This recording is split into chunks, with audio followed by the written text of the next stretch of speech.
വർക്കലയിൽ വിവാഹ തട്ടിപ്പ് നടത്തി സ്വർണവും പണവും കവർന്നയാൾ പിടിയിൽ.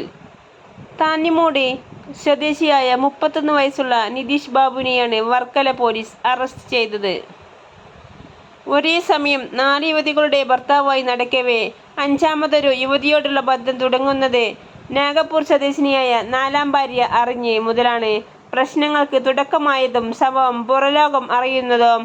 സംഭവത്തെക്കുറിച്ച് വർക്കല പോലീസ് നടത്തിയ സമർത്ഥമായ അന്വേഷണത്തിലാണ് പ്രതിയുടെ വിവാഹ തട്ടിപ്പിൽ നിരവധി യുവതികൾ സമാനമായി ഇരയായിട്ടുണ്ടെന്നും ഒരു വിവാഹവും നിയമപരമായി രജിസ്റ്റർ ചെയ്തിട്ടില്ലെന്നും എന്നുമുള്ള വസ്തുതയും പോലീസ് മനസ്സിലാക്കിയത്.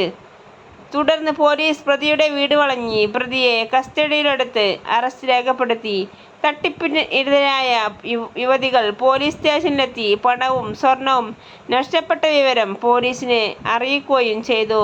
20ഓളം സ്വർണ്ണാഭരണങ്ങളും 8 ലക്ഷം രൂപയും പ്രതി കബളിപ്പിച്ചു കൈക്കലാക്കിയെന്നാണ് യുവതികൾ നൽകിയ പരാതിയിൽ പറയുന്നു. 2 യുവതികളുടെ പരാതിയിലാണ് ഇപ്പോൾ വർക്കല പോലീസ് രജിസ്റ്റർ ചെയ്തിട്ടുള്ളത്. വിശ്വാസവഞ്ചന, ബലാത്സംഗം, ഗാർഹിക പീഡനം തുടങ്ങിയ നിരവധി ക്രിമിനൽ വകുപ്പുകൾ പ്രകാരമാണ് പോലീസ് കേസെടുത്തത്. ഭർത്താവുമായി തർക്കം, വീട് വിട്ടിറങ്ങിയ തമിഴ് യുവതി ബലാത്സംഗത്തിനായി. സംഭവം ബാംഗ്ലൂരിൽ. കാന്തപുരത്തെ